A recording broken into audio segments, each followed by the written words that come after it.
Donc, tout d'abord, quand même, j'aimerais vous remercier de m'avoir invité pour parler de ça, parce qu'on n'en parle pas souvent, donc c'est quand même quelque chose de pas mal. Et donc, pour ceux qui voudraient suivre l'intervention, pour les auditeurs qui veulent suivre l'intervention de manière imagée et un peu plus cadrée, on a le document PDF dont je viens de donner l'adresse, qui va nous permettre de détailler tout ça. Et puis, je dirai à chaque fois que je passe d'une diapositive à l'autre pour que les auditeurs puissent facilement voir où on en est. Donc avant de parler de la construction du marché transatlantique et comment ce projet se construit depuis une vingtaine d'années, il faudrait quand même expliquer un minimum quel est l'objectif. Donc l'objectif que se sont fixés en fait l'Union européenne et les États-Unis, ça n'est rien moins qu'un marché commun entre États-Unis et Union européenne qui, selon le Parlement européen et le Congrès, donc devrait arriver à terme en 2015. Donc c'est un marché unique. Donc pour arriver à cet objectif, on va passer par un abaissement progressif de toutes les barrières aux échanges commerciaux. Donc, bien sûr, ça passe par la liberté de circulation totale de tout ce qui est biens, services, capitaux et travailleurs. Donc tout ça, c'est une libéralisation sur le modèle occidental néolibéral, donc qui se base sur le libre-échange, la compétition économique, la concurrence libre et non faussée, etc., etc. Donc ce marché se construit depuis, on va dire, le milieu des années 90. Donc pour ceux qui suivent sur le document, on va pouvoir passer à la deuxième diapositive et voir, on va détailler un peu le cheminement de l'intervention. Donc pour commencer, je vais quand même vous parler de notre travail, les auteurs et la méthodologie. Puis on va rentrer dans le vif du sujet en détaillant les grands acteurs et les textes forts, les textes institutionnels qui fondent ce marché transatlantique. On va ensuite parler de quelque chose qui est spécifique à la gouvernance européenne et transatlantique qui s'appelle les dialogues transatlantiques, qui sont en fait des instances de dialogue et de production de recommandations, ce qu'on appelle dans le langage courant des lobbies. Ensuite, on essaiera de voir quel est le point de vue quand même de nos représentants, entre guillemets, donc du Parlement européen, de quel côté il se place et quel est son point de vue. Et enfin, on va essayer de comprendre que sous ces aspects techniques et technocratiques, ce marché transatlantique se place dans des fondations idéologiques qui sont anciennes et a une vocation à, disons, pour le moins orienter la gouvernance mondiale. On pourra ensuite voir la bibliographie, donc toute la littérature qui permet de travailler là-dessus. Et ensuite, je vous dirai brièvement où est-ce que vous pouvez nous retrouver pour nous lire et pour lire le travail qu'on a fait là-dessus. Donc on peut passer à à la diapositive numéro 3. Donc c'est à propos de notre travail. Donc en fait, déjà pour nous présenter, donc on est deux à travailler. Donc il y a moi-même, Lior, et Samy, donc qui est un auteur aussi sur le blog et qui a beaucoup travaillé sur la partie idéologique du partenariat transatlantique. Donc Samy, donc que je salue bien sûr amicalement, qui n'est pas là ce soir, mais à qui on pense, qui est franchement, alors ça c'est peut-être un peu, enfin comment dire, un peu orgueilleux, mais Samy, à mes yeux, c'est quand même un futur Pierre Hillard, donc je le notifie, c'est important.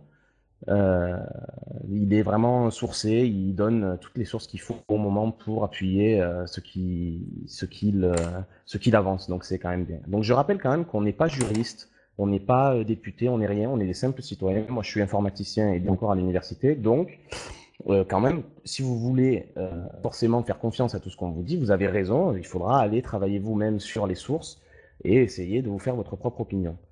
Donc concernant la méthodologie, on a utilisé une méthode que j'appellerais la doctrine Pierre Hillard, c'est-à-dire que pour rester incontestable et incontesté, on s'est appuyé sur des sources strictement officielles, dont des sources institutionnelles à partir des sites gouvernementaux, par exemple des résolutions du Parlement européen, des communications de la Commission européenne.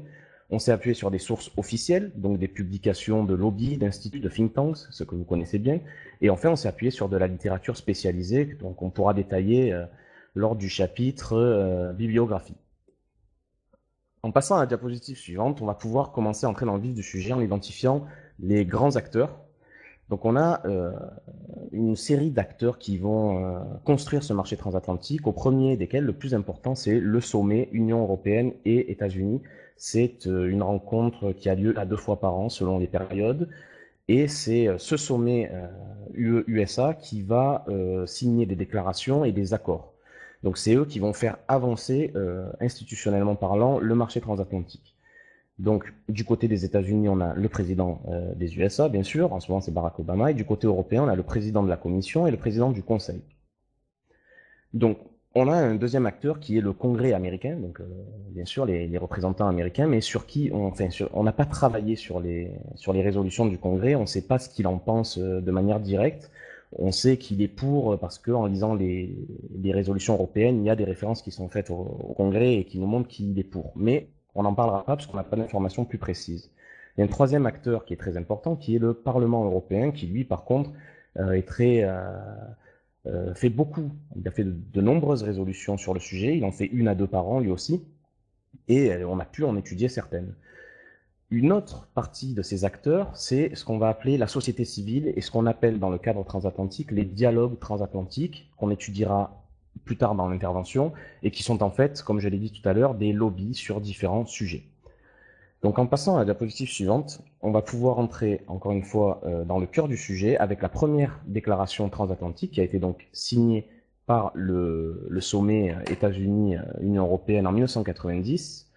Et bon, alors pour rappeler le contexte, c'est la chute de l'Union soviétique, la réunification allemande, donc on a toutes les républiques soviétiques de l'Est, il va falloir voir qu'est-ce qu'on fait, il y a un effondrement géopolitique et il va falloir gérer ça. Donc, la première chose qu'on fait, c'est qu'on déclare officiellement dans cette déclaration transatlantique qu'on veut approfondir la coopération et la solidarité entre l'Union européenne et les États-Unis. On ne parle pas encore d'un marché transatlantique unifié, mais on parle d'un rapprochement politique au niveau politique, économique, diplomatique, et on insiste sur la volonté qu'ont les deux grands acteurs de favoriser l'ouverture économique mondiale, donc ce qu'on appelle aujourd'hui la mondialisation, qui prend forme réellement à ce moment-là. Donc cette déclaration stipule aussi qu'on va devoir créer des dialogues transatlantiques et en particulier un dialogue réglementaire. Alors vous allez comprendre pourquoi le dialogue réglementaire est particulièrement important et pourquoi on y fait souvent référence dans ces déclarations. C'est parce que quand on veut créer un marché unique, il faut se baser sur des normes uniques et sur des normes qui sont standardisées au niveau transatlantique. C'est pourquoi le dialogue réglementaire est très important et reviendra constamment dans les discussions transatlantiques. Donc ce dialogue réglementaire a pour but, en réalité, quel est son but? C'est de réduire les barrières techniques et non tarifaires, c'est-à-dire les barrières normatives aux échanges, tout ce qui empêche le commerce à cause de normes, par exemple les normes, je sais pas, de proportion de plomb dans la peinture, ce genre de choses. Donc encore une fois, sur le blog, vous trouverez un descriptif et une explication de ce qu'est cette déclaration transatlantique. En passant à la diapositive suivante, on passe à 5 ans plus tard, où les choses s'accélèrent un peu, et on a une déclaration, un accord qui est signé encore une fois au sommet États-Unis-Union européenne, et qui s'appelle le Nouvel Agenda transatlantique. Donc, dans cet accord, on place l'objectif sur un nouveau marché transatlantique, beaucoup plus poussé, beaucoup plus intégré, dans lequel on va vouloir abaisser les entraves au commerce, on va vouloir faire des accords de reconnaissance mutuelle sur certains domaines, on va vouloir renforcer la coopération réglementaire, encore une fois, très important, tout ce qui est réglementaire pour avoir des normes identiques des deux côtés. Et les domaines couverts sont les services financiers, l'information, les technologies et communications, la compétition économique, donc tout ce qui est la politique de concurrence, la protection des données, le transport, l'énergie, les biotechnologies, donc les OGM, la sécurité et la santé. Donc c'est un nouveau marché transatlantique qui couvre à peu près tous les aspects de la vie de tous les jours. Donc dans cette déclaration, on appuie aussi sur la volonté d'expansion du commerce mondial. On veut consolider la nouvelle OMC, parce que vous savez que l'OMC a été créée un an plus tôt, en 1994. On vise l'objectif d'une libéralisation financière sur des bases mondiales. Donc la déréglementation financière mondiale part aussi de cette volonté transatlantique. Et bien sûr, les deux acteurs s'accordent pour apporter leur support au projet d'accord multilatéral sur l'investissement. On ne va pas en parler ici parce que ça serait trop long, mais pour ceux qui s'y intéressent, c'est un sujet très intéressant à regarder, l'AMI. Donc en restant à la diapositive suivante, en restant dans le nouvel agenda transatlantique, les deux partenaires sont d'accord sur le fait qu'il faut créer des ponts à travers l'Atlantique, et ça, c'est ce qu'on appelle en fait la société civile.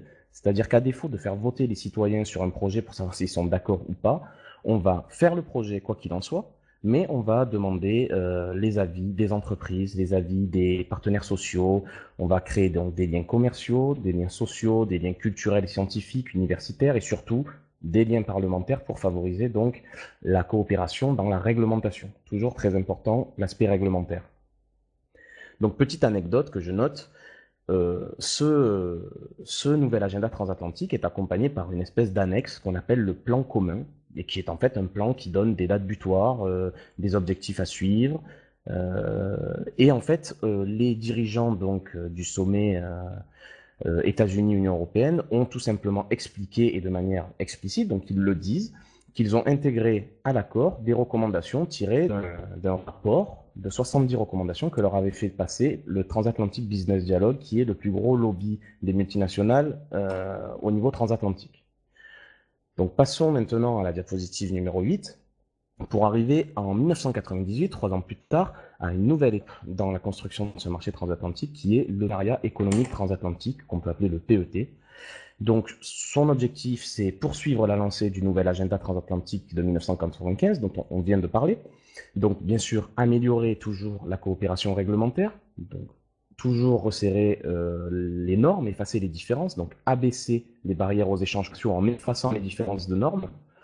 Et bien sûr, on prône la coordination et le rapprochement des positions des deux ensembles au sein d'organismes internationaux, c'est-à-dire par exemple à l'OMC, avoir des positions proches, d'avoir des positions communes sur les sujets à l'OMC. Donc les objectifs de ce partenariat économique transatlantique, c'est bien sûr une libéralisation accrue, c'est-à-dire harmoniser la réglementation pour les biens de manière à accélérer le processus d'intégration, de manière à ce qu'on puisse échanger de plus en plus de biens de part et d'autre de l'Atlantique, identiques pour les services, où on précise qu'il faut garder les marchés ouverts, où on propose de faire des accords de reconnaissance mutuelle sur certains domaines, et que tout ça soit fait sur la base de l'accord général du commerce des services, qui est un traité signé lors de la création de l'OMC, et dont on ne va pas parler encore une fois aujourd'hui, parce que ça serait très compliqué, et on peut trouver par contre sur Internet de nombreuses informations sur ce traité. À la page suivante, on reste toujours sur le partenariat économique transatlantique, et cette fois-ci, les deux acteurs non seulement proposent la création, mais directement formalisent les dialogues transatlantiques en renouvelant leur confiance au TABD, qui est le dialogue du business, donc des entreprises, qui était déjà créé, mais on va aussi créer le TAED, qui est le dialogue environnemental, on va créer le TALD, qui est le dialogue social, et le TACD, qui est le dialogue des consommateurs. Donc on verra plus tard qu'est-ce que c'est que ces éléments-là. Petite information, dans le partenariat économique transatlantique, avec dans la documentation qu'on peut trouver sur le site de la Commission européenne, on a une annexe pour les services avec beaucoup de détails, où, pour ceux qui connaissent un peu l'AGCS, on voit qu'on demande le plus haut niveau de libéralisation possible pour les prochaines négociations sur le commerce des services, c'est-à-dire ouvrir le plus possible de marchés en réalité, et assurer bien sûr que les normes que vont prendre les deux acteurs seront adéquate par rapport au principe de la GCS. Donc on saute d'à peu près 10 ans en passant à la diapositive numéro 10 et on arrive à 2007. 2007, qu'est-ce qui se passe? Il se passe quelque chose de très important qui est l'accord cadre. Alors nous on l'appelle l'accord cadre, mais en fait son vrai nom c'est l'accord cadre pour la promotion de l'intégration économique transatlantique. C'est pour ça qu'on l'appelle tout simplement l'accord cadre, qui lui a pour but d'accélérer la réduction des barrières aux échanges et aux investissements. Donc là, le but, c'est vraiment d'arriver à une libéralisation totale. Donc, on dit que l'économie est et doit rester à l'avant-garde de la mondialisation et qu'elle doit orienter cette mondialisation sur des valeurs communes. Les valeurs communes qui sont les valeurs de l'Union européenne et des États-Unis, qui sont la libre entreprise, le libre-échange, la compétition et aussi, ça fait pas de mal, la protection de la santé, de la sécurité et de l'environnement. On verra tout à l'heure comment l'environnement est pris en compte au sein des structures transatlantiques. Quand on passe donc diapositive 11, on reste au niveau de l'accord cadre de 2007, qui a pour but, on le voit, d'approfondir l'intégration économique en supprimant les barrières aux échanges, toutes celles qu'on peut, en faisant une réduction des réglementations, celles qui sont différentes. Il va falloir réduire les réglementations pour arriver à un seuil commun. Et on veut harmoniser les législations de part et d'autre de l'Atlantique sur, par exemple, les droits de propriété intellectuelle, les investissements, comment ça fonctionne, et les marchés financiers. Et on demande aussi un renforcement du secteur privé.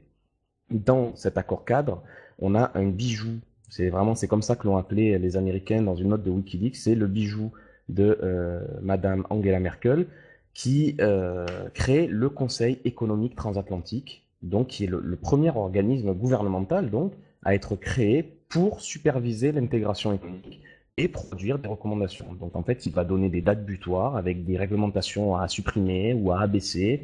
Il va donner un peu les orientations. Euh, Petite information aussi comme ça, le Conseil économique transatlantique a aussi pour but de restreindre les envies de protectionnisme de part et d'autre de l'Atlantique. Donc on voit à quel point il a restreint ça avec les États-Unis, il a bien réussi. Donc en passant maintenant à la diapositive suivante, on va quand même faire une petite conclusion de cette première partie sur les textes. Donc, qu'est-ce qu'on comprend? On comprend que les déclarations sont allées crescendo, qu'elles ont commencé par, sans parler de marché transatlantique unifié, elles ont commencé en parlant tout simplement d'amélioration de la coopération et de la solidarité, puis petit à petit, de déclaration en déclaration, on passe de plus en plus vers justement cette volonté de marché unifié, jusqu'à l'accord cadre où là, effectivement, c'est l'objectif suprême, c'est le marché unique, Union européenne, États-Unis.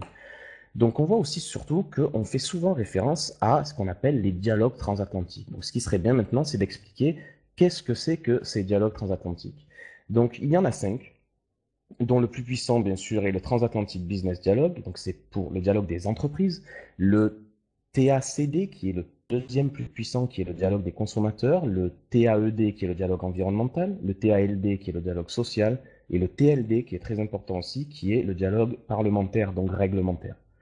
Donc passons à la diapositive 13. On entre dans le vif du sujet en parlant du Transatlantic Business Dialogue, qui lui est le dialogue des entreprises et qui représente une centaine de multinationales de part et d'autre de l'Atlantique. Il a été créé en 1995 par le secrétaire d'État au commerce Ron Brown du côté américain et les commissaires Léon Brittan, un Britannique, et Martin Bangemann, un Allemand.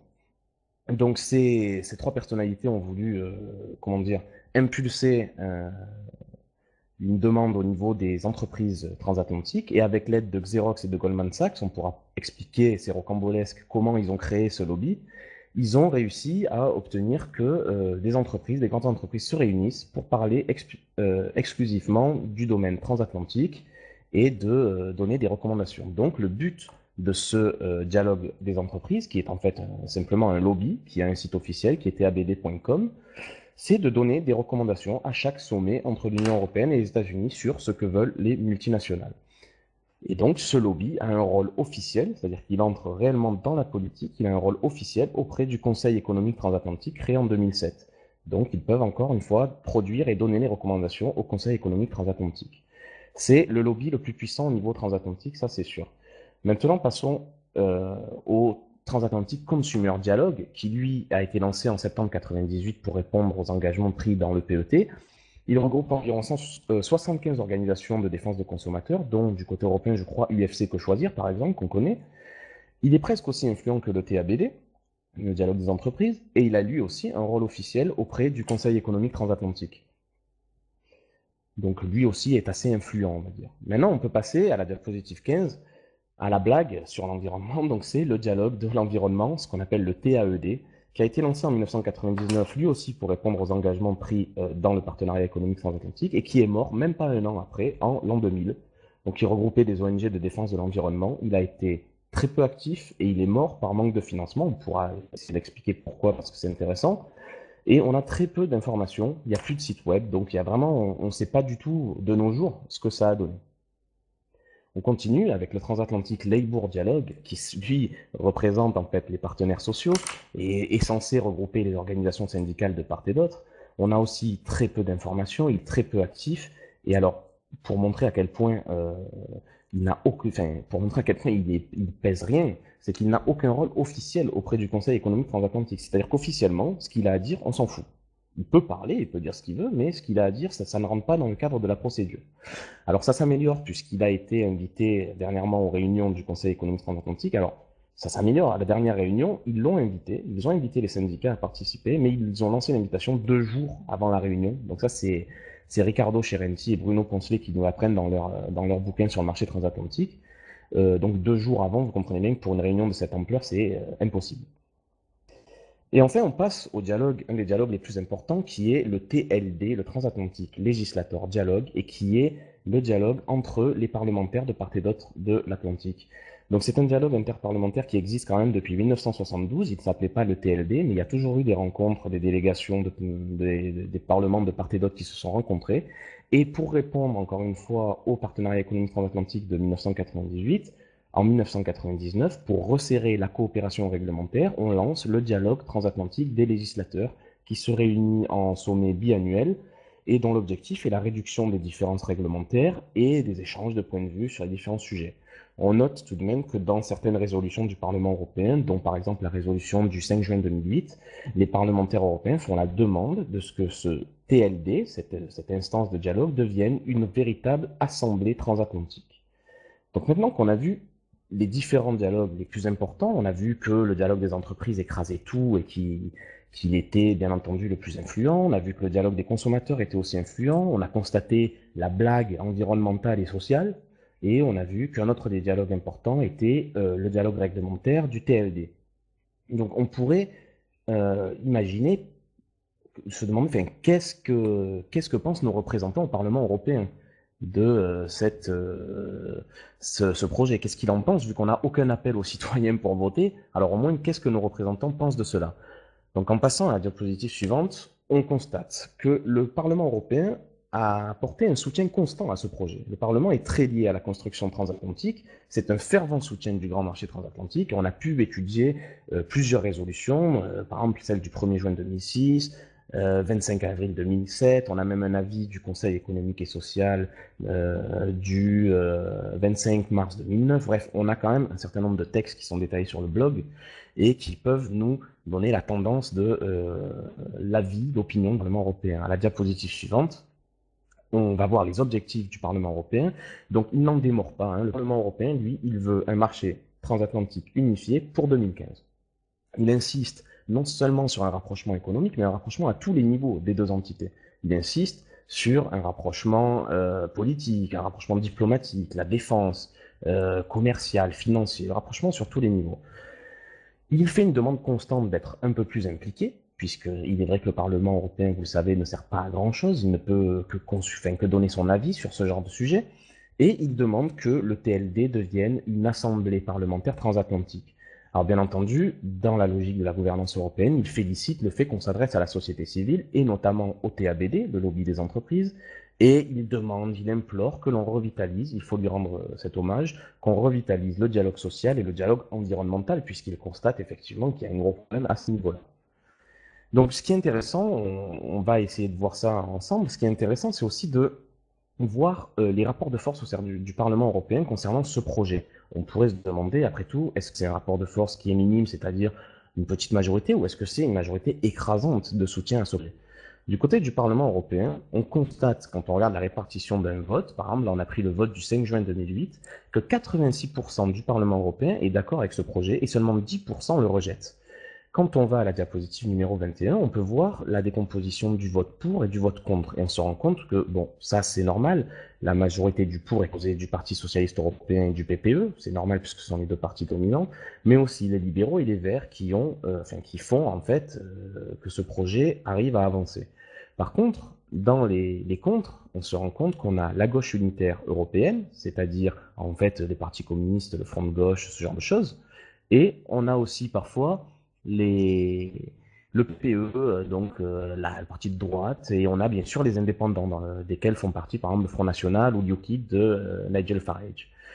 En passant à la page 22, on voit encore une deuxième résolution, celle du 26 mars 2009, qui a été votée, celle-ci, à 89%, c'est-à-dire qu'en gros 9 députés sur 10 au Parlement européen étaient pour. Seulement 9% étaient contre. Et au niveau des répartitions du pour et du contre, on reste dans les mêmes choses, c'est-à-dire que c'est une majorité de socialistes et de représentants de la droite qui ont voté pour, et c'est une minorité d'indépendants et d'extrême gauche qui ont voté contre, mais ils n'ont pas réussi. Donc juste pour vous donner une petite idée, là on vient de parler de deux résolutions, qu'est-ce que ça concerne? Alors par exemple dans la résolution du 5 juin 2008, on a le Parlement qui demande une approche commune vis-à-vis de la Chine et du Brésil, qui demande de redéfinir un partenariat plus fort entre Union européenne et OTAN, qui demande un nouvel accord sur le nouvel agenda transatlantique, qui demande d'être transformé en assemblée transatlantique. Dans la résolution du 26 mars 2009, on n'est pas en reste puisqu'on demande encore un nouvel accord de partenariat pour 2012. On demande que le Conseil économique transatlantique prenne en compte les partenaires sociaux, ça c'est très bien, et que ce Conseil économique transatlantique soit aussi utilisé pour surmonter les obstacles à l'intégration économique et réaliser un marché transatlantique unifié d'ici à 2015. Donc on a vu que le Parlement européen apportait un soutien constant à ce projet, et non seulement un soutien, mais un soutien massif, avec des majorités, comme on pourrait dire, des majorités soviétiques. Maintenant, il faudrait comprendre, et là c'est la partie intéressante du marché transatlantique et donc de tout ce projet, c'est la partie idéologique. Comprendre que ça n'est pas un projet qui date, qui remonte à 20 ans et qui est purement technique et commercial et économique. Ce projet, il s'ancre, qu'on le veuille ou non, dans une certaine idéologie et qui remonte, qui a été formalisée avant-guerre. On va passer donc à la diapositive suivante, essayer de comprendre les fondations idéologiques anciennes. Alors pour cela, il faut que je vous parle de quelqu'un qui s'appelle, un homme, un journaliste très connu, qui s'appelle Clarence Kirschman Strait, et qui était représentant du New York Times auprès de la Société des Nations, il me semble, et qui a sorti en 1939 un livre qui s'appelle Union Now. Donc ce livre avait pour objectif, dès qu'en gros, il fallait créer une fédération, et non pas une ligue, mais vraiment une union fédérale des démocraties libres contre l'Axe, parce qu'à l'époque, il y avait l'Axe. Donc, ce Clarence Kirschman Strait va cesser ses activités de journaliste et va commencer à donner des conférences dans les milieux influents aux États-Unis. Il va faire une tournée des États-Unis avec cette idée et il va emporter l'adhésion de l'intelligentsia, comme on peut l'appeler. Il va créer plusieurs instituts, dont le Federal Inc. et l'Atlantic Union Committee. Donc, ce sont des instituts qui regroupent des personnalités influentes et qui prônent justement cette union fédérale. Mais à la fin de la Deuxième Guerre mondiale, quand l'Allemagne tombe et qu'on a un repositionnement géopolitique énorme entre les États-Unis et l'Union soviétique, on a une réorientation idéologique de toute cette mouvance Clarence Kirschman Strait et toute cette mouvance d'union fédérale qui va demander maintenant une union fédérale non plus de 15 démocraties libres, mais une union fédérale atlantique.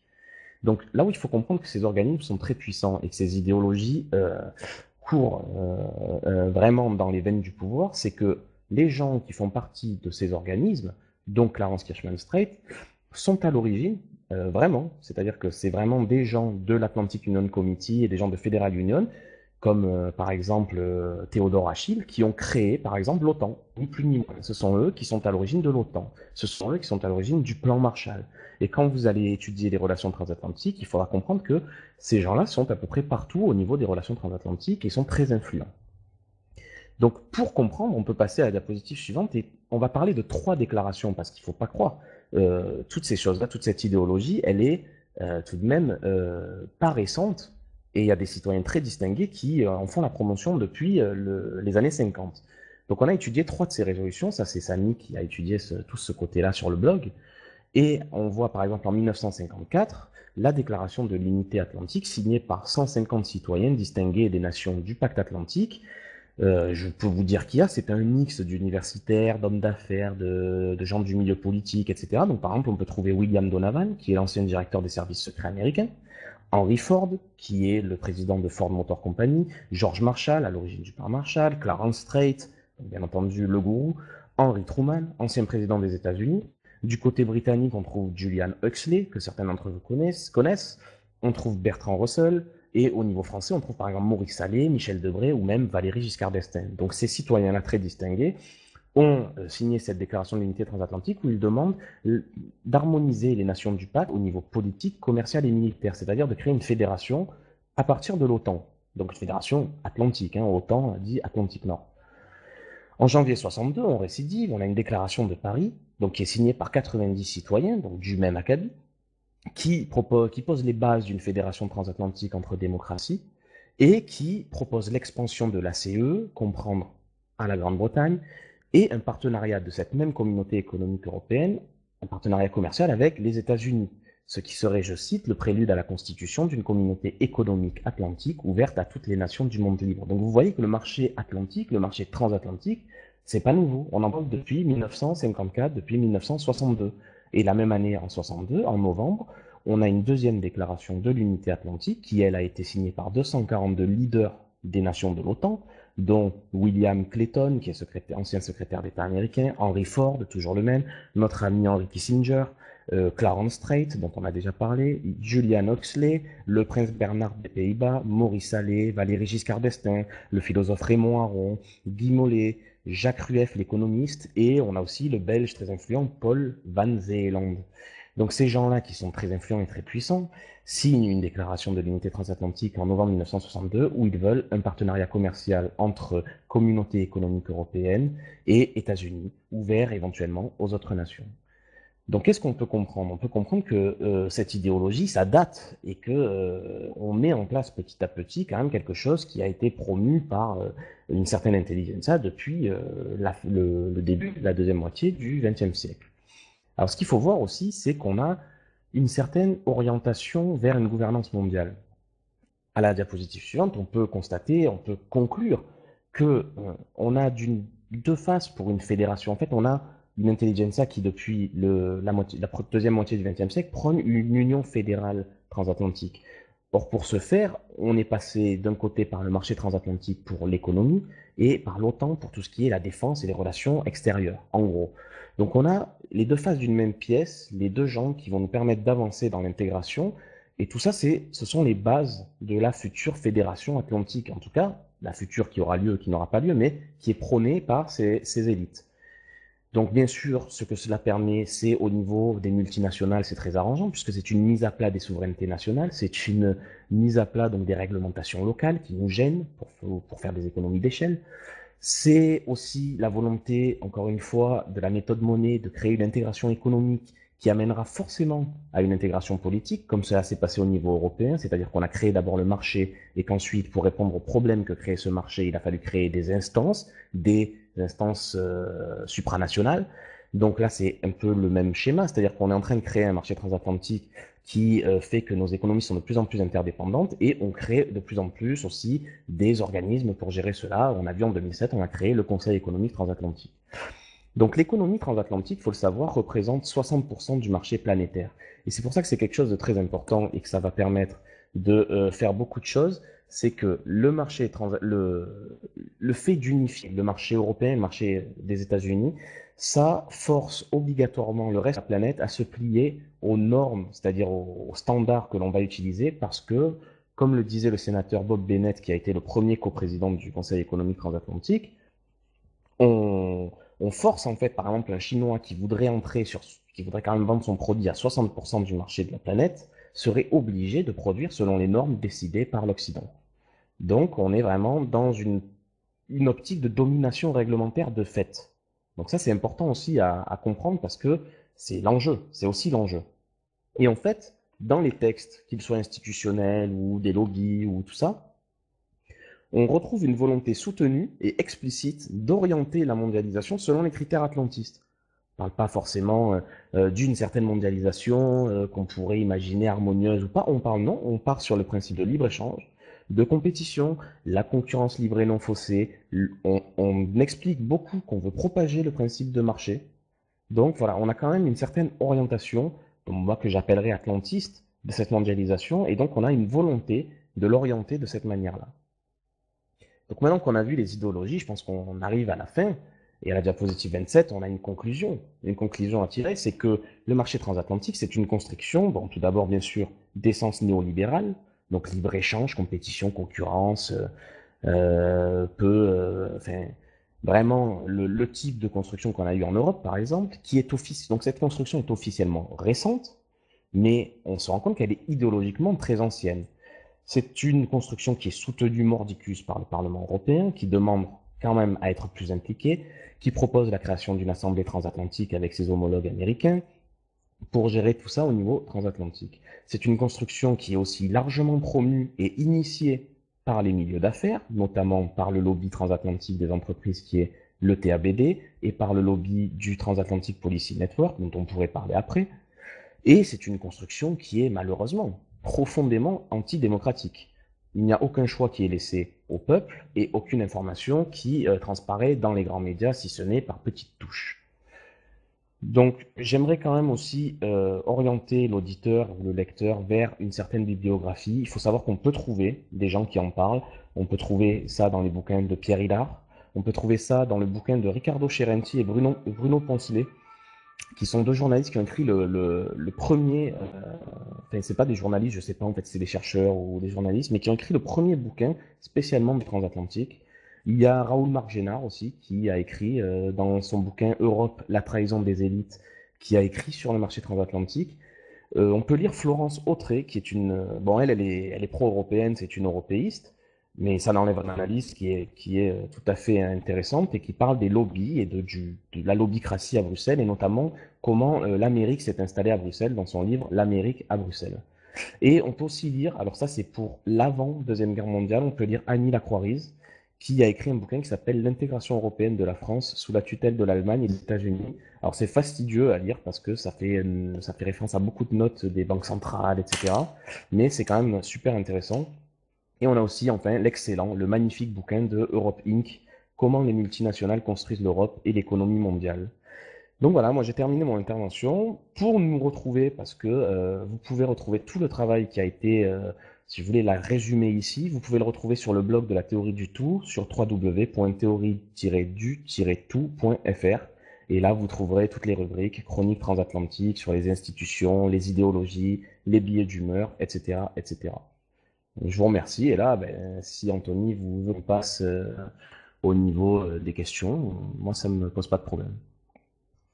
Très bien, bah déjà je voulais te remercier très sincèrement pour ton travail qui est vraiment très sérieux, très, très documenté, bien présenté en plus, simplement, donc bravo. Je te propose de t'enlever la transmission continue, de façon à ce qu'il n'y ait pas Voilà, d'écho je avec viens de le les... faire. Bah, c'est parfait. Je vais rouvrir les différents micros et je voulais te poser une question. Est-ce que pour toi, bon, je pense qu'on peut déduire logiquement de ta présentation que tu es assez contre l'idée du marché transatlantique. Est-ce que tu vois quand même des avantages à ça? Est-ce que tu penses que... Bah, est-ce que tu vois des avantages tout simplement à cette construction transatlantique? Et je rouvre les micros pour que les auditeurs puissent te poser des questions suite à ta réponse. Alors c'est une question très difficile. Bon, quand même, je continue de préciser que je suis un simple citoyen, donc attention quand même. On n'est pas juriste, on a travaillé le plus sérieusement possible et enfin, ça me touche beaucoup ce que tu m'as dit en travail sérieux. Et puis, enfin, de toute manière, moi, c'est moi qui te remercie en vrai, parce que c'est moi qui te remercie de pouvoir diffuser l'information ici. Alors, est-ce que c'est un avantage?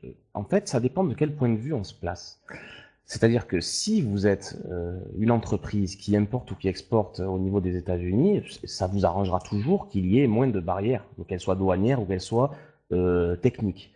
Alors le problème derrière ça, c'est que quand on veut unifier un marché, ce qu'il faut aussi prendre en compte, et ce que ne prend pas du tout en compte la construction du marché transatlantique, c'est les lois sociales, par exemple.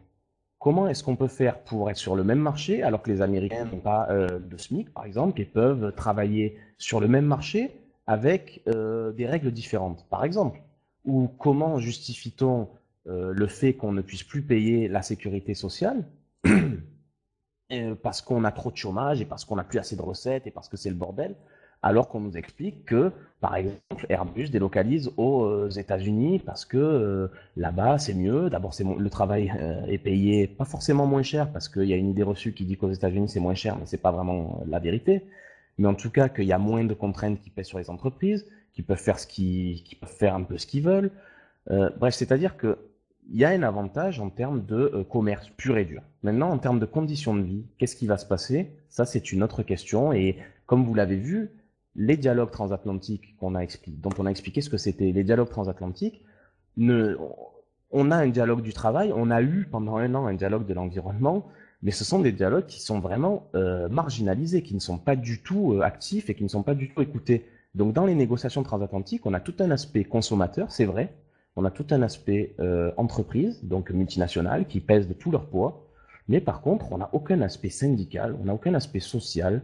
Ça n'est assuré que par les parlementaires européens, dont alors il faut savoir aussi que les parlementaires européens, c'est pas des parlementaires français. Le social, il y en a beaucoup, ils en ont strictement rien à faire. Donc voilà, donc au final, est-ce que c'est un avantage? Ça dépend de quel point de vue on se place. Mais je pense enfin personnellement, je suis sûr qu'en termes de conditions de vie, ça va pas être bon. Je le pense, je sais pas si ça va se passer, mais je pense que ça sera pas bon. Très bien, bah, je te remercie pour ta réponse. Effectivement, la question est vaste. Je propose à tous, parce qu'on a quand même notre camarade Simon qui va nous parler de Michéa, ce qui va être très intéressant. On fait 10 à 15 minutes de questions. Et de toute façon, quand il sera moins 10, 11h moins 10, je coupe la séance de questions. Donc allez-y, si vous avez des questions, posez-les directement à Lior au micro. Et si vous n'avez pas de micro, vous pouvez double-cliquer sur mon nom pour poser des questions et je les relayerai. Voilà, lancez-vous. Alors, puisque personne ne prend le micro, je relais déjà une première question qui est arrivée. Donc, comment et à partir de quand comptez-vous médiatiser votre travail? C'est une question vachement intéressante. Alors, je précise pour ceux qui veulent poser des questions, nous, on ne sait pas tout. Donc, si vous posez des questions et que je ne sais pas, je vous dirai je ne sais pas. Par contre, ce qui peut être intéressant, c'est donc n'hésitez pas à poser des questions parce que derrière, nous, ça nous permettra de rechercher sur des points qu'on n'avait pas regardés et que vous soulèverez. Comment on va médiatiser le travail? Ben, on a fait ce qu'on a pu. On a fait un site, comme tu dis, c'est un peu tout ce qu'on peut faire. Ben, enfin, on a aussi essayé de diffuser l'information. Et alors là, par contre, bon, je sais que je vais me faire assassiner par les antifascistes, mais je m'en fous.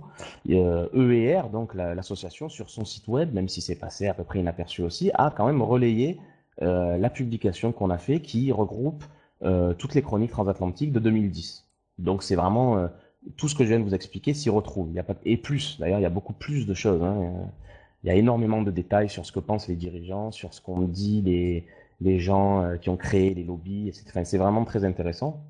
Mais en fait, on n'a aucune diffusion réelle dans les médias, ça c'est sûr. Alors par contre, il faut rendre à César ce qui est à César. Il y a une seule personne qui en a parlé dans les médias en France. Je sais que qui fait pas l'unanimité. Euh, et je sais pas si je dois en parler, mais il s'appelle Jean-Luc Mélenchon et c'est le seul qui en a parlé dans les médias. Alors bien sûr, c'est timide, c'est toujours une phrase par-ci, une phrase par-là, c'est jamais une vraie bataille lancée, quoi. Mais ils ont fait, il faut le dire, ils ont fait le boulot. Les mecs ont fait le boulot. Voilà, donc s'il y a une autre question, je prends volontiers. Très bien, je te remercie. Autre question de Polo cette fois-ci, qui te demande en quoi Xerox et Goldman Sachs ont aidé le TABD. Et moi, j'ajouterais que tu as parlé d'intervention rocambolesque de Goldman Sachs et Xerox tout à l'heure, et j'étais intéressé d'avoir un petit peu les détails, parce que je ne connais pas l'histoire. Ah, ça c'est fantastique. Alors il faut lire notre billet qui s'appelle Chronique transatlantique 9 parce qu'on les a numérotés pour que ce soit plus simple et qui parle justement des institutions transatlantiques. Et on a un gros chapitre sur le Transatlantic Business Dialogue, donc le TABD, où on dit que c'est un lobby respecté et écouté. Et en fait, c'est la fondation de ce lobby qui est quand même fantastique. Puisqu'en fait, alors ça c'est le site officiel qui le racontait dans un article, mais ils ont changé leur site officiel et du coup, ces articles ne sont prouvables, mais on les a quand même numérisés. Ils sont sur notre blog. Bon, c'est un scan un peu mauvaise qualité, mais on a fait ce qu'on a pu. Et en fait, qu'est-ce qui s'est passé? On a eu ces trois personnels politiques. Donc, premièrement, du côté américain, Ron Brown, bon, qui est un mec du Parti démocrate. Alors, petite indication pour les conspirationnistes, il a bénéficié d'une bourse d'études Cecil Rhodes, d'accord? Donc, il a fait sa place aux USA jusqu'à être nommé par Clinton secrétaire d'État au commerce en 1993. Du côté des commissaires européens, on a Léon Brittan, qui est vraiment le fer de lance de la Dame de Fer au Royaume-Uni, qui a été copieusement nommé à la Commission européenne pendant 10 ans, donc il a été à plein de postes. Euh, et donc c'est Margaret Thatcher qui va le nommer à la Commission européenne. Donc ce mec-là, c'est vraiment le fer de lance pour tout ce qui concerne la libéralisation et le libre-échange. Et alors, lui, on a une citation, il va expliquer lors de la création du TABD, il va expliquer, alors avec le gouvernement américain, alors là je cite, hein, avec le gouvernement américain, nous avions demandé aux hommes d'affaires des deux côtés de l'Atlantique de se rassembler pour voir s'ils pouvaient parvenir à un accord sur les prochaines actions à entreprendre. S'ils y parvenaient, les gouvernements auraient du mal à justifier leur réticence. Le résultat fut spectaculaire. Dirigeants industriels européens et américains demandèrent d'une seule voix une plus grande et plus rapide libéralisation du commerce, et cela a eu un effet immédiat. Il conclut, hein. Donc ensuite, on a Martin Bangemann, qui lui est un Allemand. Mais en fait, je sais pas, hein, mais pour ceux qui ont lu Pierre Hillard, vous comprenez qu'on a les États-Unis d'un côté, un commissaire anglais et un commissaire allemand de l'autre. Donc quand on connaît les relations germano-américaines et quand on connaît les relations entre le Royaume-Uni et les États-Unis, on comprend tout de suite comment en fait ces deux États ont joué un rôle clé dans l'amarrage de l'Europe aux États-Unis. Et alors, c'est là où ça devient intéressant, c'est que comment ils s'y sont pris pour créer ça? Ils- En fait, ils se sont mis d'accord et ils voulaient intégrer le secteur privé à la discussion sur le rapprochement transatlantique. Et pour ce faire, ils ont envoyé un questionnaire commun à plus de 1800 firmes américaines et européennes, leur demandant leurs idées, leurs remarques, ainsi que la manière de les engager plus dans le processus. Et c'est ça, quand on dit qu'il y a eu des résultats spectaculaires, c'est que sur la base de cette enquête, donc de ce questionnaire qu'ils ont envoyé, Xerox, donc la société Xerox et la société Goldman Sachs International, ont proposé de préparer un sommet de haute responsabilité, de haute personnalité, pardon, des deux rives. Alors on va avoir des grandes multinationales américaines et européennes à Séville en novembre 1995, juste avant la signature du nouvel agenda transatlantique. Alors, c'est là où on va encore rigoler, c'est un véritable succès puisque réunis en novembre, les chefs d'entreprise et de firmes les plus puissantes ont concocté un rapport de 70 recommandations qui sera remis aux chefs de super-États au sommet USA de Madrid peu de temps après. Ces derniers ne manqueront pas d'adopter plusieurs de ces recommandations et de l'inscrire au sein de la déclaration qu'ils feront à l'issue du sommet. Et alors ça, on en a parlé puisque je vous ai dit qu'ils reconnaissent explicitement, ils reconnaissent avoir intégré à leur plan des recommandations issues de ce rapport, de ce lobby transatlantique des grandes multinationales. Donc j'espère avoir répondu à votre question sur la création de ce lobby, bon, qui était un peu, qui est marrante, et alors qui lui contribue vraiment très activement à la création de ce marché transatlantique. Très bien, donc j'aimerais bien enfin, donner la priorité à une question au micro, puisqu'on est presque une cinquantaine de personnes. N'hésitez pas à parler. Bon, effectivement, vous êtes enregistré, mais enfin, il n'y a pas tellement de risques. Et sinon, j'ai encore des questions en privé. Alors moi j'avais une question. Pourquoi tu n'as pas parlé par exemple du CFR ou de la trilatérale? Alors, c'est une très bonne question. Il faut savoir que le CFR, la trilatérale et tous ces instituts sont bien entendu, et vous l'aurez deviné, favorables à 100% à ce projet. Alors, le problème, c'est que, effectivement, dans notre travail, là, j'ai pu vous relater que notre travail, on n'a pas pu aller lire tout ce qu'a sorti la trilatérale. Nous, on fait ça sur le temps libre, hein. Et le CFR. Bien entendu, il y a Pierre Hillard qui en parle très bien dans ses bouquins, et à mon avis, il est vraiment pas dur de trouver, en cherchant sur Google, alors ça, je vous laisse le loisir de le faire si vous avez le temps, des publications du CFR ou de la trilatérale ou de n'importe quel autre lobby un peu des relations étrangères, etc. Ou l'IFRI, par exemple. On sait que l'IFRI, l'Institut français pour les relations internationales, est très favorable à ce marché transatlantique. Il l'a fait savoir dans une publication. Mais alors voilà, effectivement, c'est un travail qu'on n'a pas fait, donc je m'en ai qu'on n'a pas eu forcément le temps. Mais effectivement, ces instituts sont tout à fait favorables à ce marché transatlantique. Ok. Une autre question que je relais, une question de Louis, qui te demande, alors c'est un peu politicienne, mais c'est intéressant. As-tu des renseignements selon lesquels le FN aurait voté en faveur du marché transatlantique? Sa source, c'est François Asselineau. Je dois dire d'ailleurs que nous-mêmes, on s'était un peu penché sur la question. Il m'avait semblé voir, en regardant les différents votes des députés européens, que Marine Le Pen et Bruno Gollnisch avaient voté favorablement et que Jean-Marie Le Pen, lui, s'était abstenu, il me semble. Donc mais ça m'intéresse parce que toi, tu es quand même assez spécialisé. Est-ce que tu as des informations là-dessus? Et pourquoi surtout des membres théoriquement de la droite nationale seraient favorables à ce marché?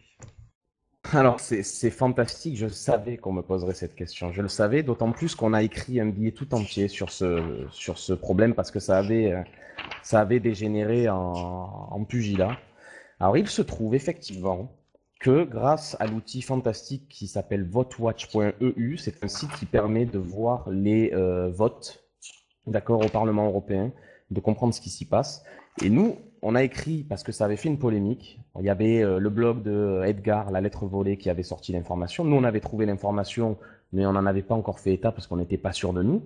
Ensuite, c'est InfoGuerilla qui avait repris l'information, et on avait aussi un autre site sordide qui s'appelle Tout sauf Sarkozy, un truc comme ça, qui est un peu bizarre comme site et qui en plus est vraiment pas beau, qui avait repris l'information sans précaution. Or, il se trouve que nous, dès l'instant où Edgar avait sorti l'information, en tant que, bon, en toute modestie, en tant que gens qui ont regardé un peu ce qui s'est passé, on a dit attention à prendre avec des pincettes, il faut qu'on étudie ce point-là. Et en fait, on l'a étudié. Et il se trouve, alors moi ça m'énerve parce que ça m'oblige à remettre en cause une parole par exemple de François Asselineau, mais on ne peut pas dire que Marine Le Pen a voté, je ne veux pas non plus être le défenseur de Marine Le Pen, hein, attention, ou de Golnisch, mais on ne peut pas dire qu'ils ont voté en faveur du marché transatlantique, puisque les votes qu'on a incriminés à ce moment-là sont des votes sur des amendements. Donc j'explique tout ça de manière très détaillée dans un billet qui se trouve sur le blog et qui s'appelle Une petite mise au point, puisque justement on était parti dans une polémique. Et en fait, ce qu'on peut dire, ce dont on est sûr, c'est que Marine Le Pen a effectivement voté en faveur d'un amendement au projet, c'est-à-dire qu'elle a voté sur une modification d'un paragraphe. Alors après, chacun interprétera, est-ce qu'elle a bien fait de le voter ou pas, mais personne ne peut savoir si elle a voté pour la résolution, puisque ce vote a été fait à main levée et il n'y a donc rien d'écrit là-dessus. Donc quand un vote n'est pas nominal, on ne sait pas qui a voté quoi, ça s'est fait à main levée. Mais ça, encore une fois, moi je précise que en général, quand on regarde les proportions de vote, la répartition des votes, on constate que le camp des indépendants, d'accord, que le camp qui concerne par exemple UKIP de Nigel Farage ou le Front National, etc., est en dissidence. Voilà, ces groupes-là sont contre le marché transatlantique en règle générale.